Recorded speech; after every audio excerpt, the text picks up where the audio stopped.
Hello guys, welcome to my god gift YouTube channel. ಇವತ್ತು tasty ragi ಪುಟ್ಟನ್ನು ಹೇಗೆ ಮಾಡೋದು ಅಂತ ನೋಡೋಣ. ಇದಕ್ಕೆ ನಾನು ಆಲೂ ಕರಿ ಮಾಡ್ತಾಯಿದ್ದೀನಿ.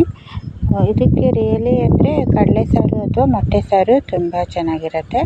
ಇಲ್ಲ ಸ್ವೀಟ್ ಇಷ್ಟಪಡೋದಾದರೆ ಸಕ್ಕರೆ ಮತ್ತು ಬಾಳೆಹಣ್ಣನ್ನು ಮಿಕ್ಸ್ ಮಾಡಿ ತಿನ್ಬೋದು. ನಮಗೆ ರಾಗಿ ಮುದ್ದೆ ಎಲ್ಲ ತಿಂದು ಬೇಜಾರಾದರೆ ಇದೊಂದು ಚೇಂಜಸ್ ಆಗಿ ಇದನ್ನು ಮಾಡ್ಕೋಬೋದು. ಹೇಗೆ ಮಾಡೋದು ಅಂತ ನೋಡೋಣ. ನಾನು ಇದು ರೆಡಿ ಪೌಡರನ್ನು ತಂದ್ಕೊಂಡಿದ್ದೀನಿ. ರಿಯಲ್ ಅಂದರೆ ನಾವು ರಾಗಿ ತೊಗೊಬಂದು ಅಂಗಡಿಯಿಂದ ವಾಶ್ ಮಾಡಿ ಹಿಟ್ಟು ಮಾಡಿಸ್ಕೊತೀವಲ್ಲ, ಅದರಲ್ಲಾದರೆ ಇನ್ನೂ ಟೇಸ್ಟಾಗಿ ಬರುತ್ತೆ. ಇವತ್ತು ಇದು ರಾಗಿ ಪೌಡರನ್ನು ನಾನು ಜಲ್ಸ್ಕೊತಾ ಇದ್ದೀನಿ. ಇದರಲ್ಲಿ ಏನಾರ ಕಸ ಏನಾರ ಇರುತ್ತೆ ಅಂತ ನೀಟಾಗಿ ಜಲ್ಸಿದ ಮೇಲೆ ಅದನ್ನು ನಾವು ಹುರ್ಕೋಬೇಕಾಗತ್ತೆ. ಸ್ವಲ್ಪ ಬಿಸಿ ಮಾಡಬೇಕು ಬಾಣಲಿಗೆ ಹಾಕ್ಬಿಟ್ಟು. ಇಲ್ಲಾಂದರೆ ಅದು ಅಷ್ಟೇ ನೀರು ಮಿಕ್ಸ್ ಮಾಡಿ ಬೇಯಿಸಿದರೆ ಅದು ಅಷ್ಟು ಚೆನ್ನಾಗಿ ಬೇಯಲ್ಲ. ಅಂದರೆ ನಾವು ಸ್ವಲ್ಪ ಬಿಸಿ ಮಾಡಿಕೊಂಡಾಗ ಚೆನ್ನಾಗಿ ಬೇಯುತ್ತೆ ಅಂತ. ಫುಲ್ ಎಲ್ಲ ಜಲ್ಸಿ ತಗೊಂಡಾದ್ಮೇಲೆ ನಾವು ಬಾಣಲಿಗೆ ಹಾಕ್ಕೊಂಡು ಕತ್ತಬಾರ್ದು, ತಳ ಕತ್ತದೇ ಥರ ಲೈಟಾಗಿ ನಾವು ಹುರಿತಾ ಹೋಗಬೇಕು. ಒಂದು 10ರಿಂದ 15 ನಿಮಿಷ ಹುರ್ಕೊಂಡ್ರೆ ಸಾಕಾಗತ್ತೆ.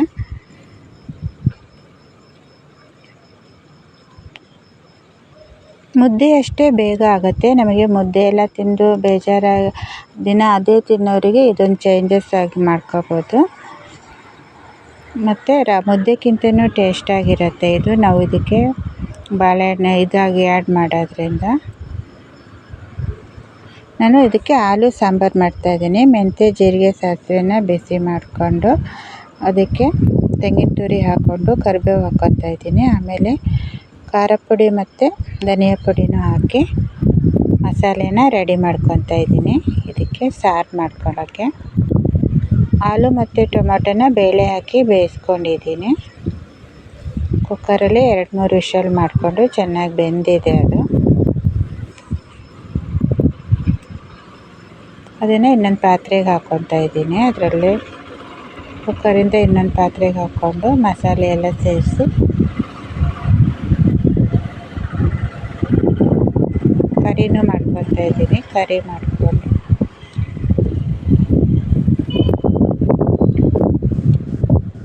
ನೋಡಿ, ಇದು ಹುರಿದಿರೋ ಮಸಾಲೆ. ಇದನ್ನು ನಾನು ಗ್ರೈಂಡ್ ಮಾಡ್ಕೊಬರ್ತೀನಿ. ತುಂಬ ನೈಸಾಗಿ ಹರ್ಕೋಬೇಕಾಗತ್ತೆ. ಇದಕ್ಕೆ ತೆಂಗಿನಕಾಯಿ ತುರಿನೇ ಮೇನು. ನಾವು ಪುಟ್ಟಿಗೆ ಅದು ಹಾಕಿದಾಗೇ ಅದು ಆ ಟೇಸ್ಟ್ ಬರೋದು.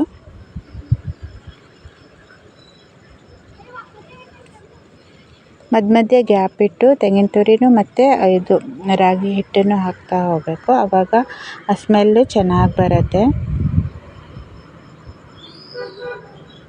ವಿಡಿಯೋಗೆ ಒಂದು ಲೈಕ್ ಮರಿಬೇಡಿ.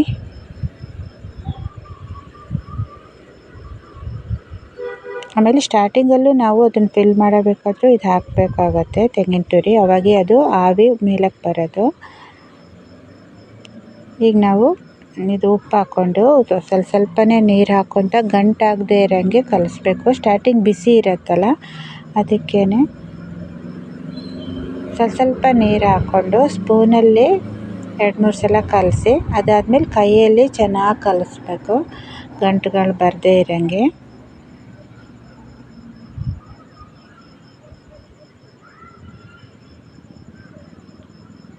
ಇದು ಬಿಸಿ ಇದ್ದಾಗೆ ನೀರು ಹಾಕೋದ್ರಿಂದ ಅಲ್ಲೇ ಇನ್ನೂ ಸ್ವಲ್ಪ ಬೆಂದ್ಕೊಳ್ಳುತ್ತದು. ಅದಕ್ಕೆ ಸ್ಪೂನ್ ಯೂಸ್ ಮಾಡಿ ಕಲಿಸ್ತಾ ಇದ್ದೀನಿ.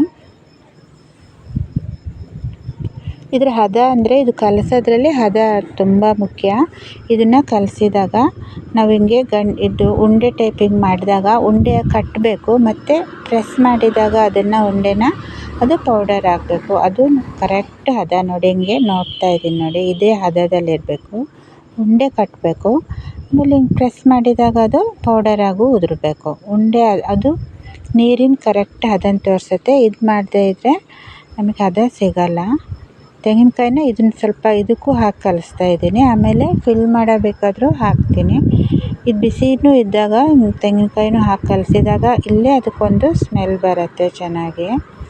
ಪುಟ್ಟಿನ ಸ್ಮೆಲ್ ಬಂದುಬಿಡತ್ತೆ. ಇದು ಬೆಂದಿದೆಯಲ್ಲ ಆಲೂ ಟೊಮೊಟೊ, ಅದಕ್ಕೆ ರುಬ್ಬಿರೋ ಮಸಾಲೆನ ಆ್ಯಡ್ ಮಾಡ್ತಾಯಿದ್ದೀನಿ.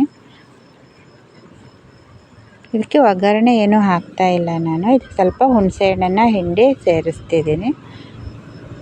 ಮಸಾಲೆಗೆ ಸ್ವಲ್ಪ ಇಂಗು ಹಾಕಿ ರುಬ್ಬಿರೋದ್ರಿಂದ ಮತ್ತೇನೂ ಒಗ್ಗರಣೆ ಹಾಕೋ ಅವಶ್ಯಕತೆ ಇಲ್ಲ. ಇದು ನೋಡಿ, ಅದು ಪುಟ್ಟಿನ ಪಾತ್ರೆ. ಇದಕ್ಕೆ ಫಸ್ಟು ಸ್ಟಾರ್ಟಿಂಗ್ ಅದು ಹೋಲಿರೋ ಇದು ಪ್ಲೇಟನ್ನು ಇಡಬೇಕು ಕೆಳಗೆ. ಆಮೇಲೆ ತೆಂಗಿನ ತುರಿ ಹಾಕಬೇಕು. ಆವಾಗ ಆವಿ ಮೇಲಕ್ಕೆ ಬರೋಕ್ಕಾಗತ್ತೆ. ಅದಕ್ಕೆ ಮಧ್ಯ ಗ್ಯಾಪಲ್ಲಿ ತೆಂಗಿನಕಾಯಿ ತುರಿ ಹಾಕ್ತಾಯಿದ್ದೀನಿ. ಒಂದು 4 ಪೀಸ್ ಬರೋಂಗೂ ಮಾಡ್ಬೋದು. ನಾನು 3 ಸ್ಟೆಪ್ಪಲ್ಲಿ ಮಾಡ್ತಾಯಿದ್ದೀನಿ. 3 ಸಲ ತೆಂಗಿನ ತುರಿ, 3 ಸಲ ಇದು ಹಾಕಿ ಮಾಡ್ತಾಯಿದ್ದೀನಿ.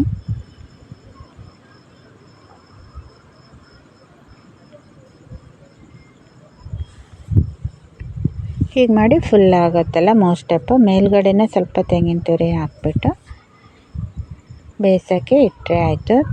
ಫಸ್ಟೇ ಆ ಪಾತ್ರೆ ಇರುತ್ತಲ್ಲ ಇದು, ಅದಕ್ಕೆ ನೀರು ಹಾಕಿ ಕುದಿಯೋಕೆ ಇಡಬೇಕು. ಅದಕ್ಕೆ ಕುದಿ ಬಂದಿದೆ. ಒಂದು 5 ಅಥವಾ 8 ನಿಮಿಷ ಸಾಕು. ಹಿಂಗೆ ಆವಿ ಬಂದುಬಿಡತ್ತೆ ಮೇಲಕ್ಕೆ. ಆವಾಗೇ ಅದು ಆಗಿದೆ ಅಂತಲೇ ಅರ್ಥ. ನೋಡಿ, ಈಗ ಚೆನ್ನಾಗಿ ಬಂದಿದೆ. ಎಷ್ಟು ಚೆನ್ನಾಗಿರುತ್ತೆ ಅಂತ. ಮುದ್ದೆಕ್ಕಿಂತನೂ ಟೇಸ್ಟ್ ಇರುತ್ತೆ ಇದು. ಮುದ್ದೆ ತಿಂದು ಬೇಜಾರಾದಾಗ ಇದನ್ನು ಖಂಡಿತ ಮಾಡ್ಕೋಬೋದು ಎಲ್ಲರೂ.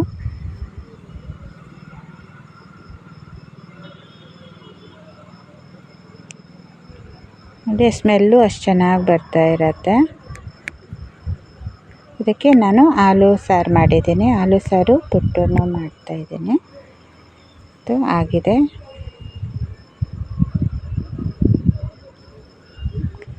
ಇದಾಗಿತ್ತು ಇವತ್ತಿನ ನಂದು ರಾಗಿ ಪುಟ್ಟು. ನಿಮಗೆ ವಿಡಿಯೋ ಇಷ್ಟ ಆದರೆ ಲೈಕ್ ಮಾಡಿ, ಸಪೋರ್ಟ್ ಮಾಡಿ, ಚಾನಲ್ ಸಬ್ಸ್ಕ್ರೈಬ್ ಮಾಡಿ. Thank you for watching. Thank you.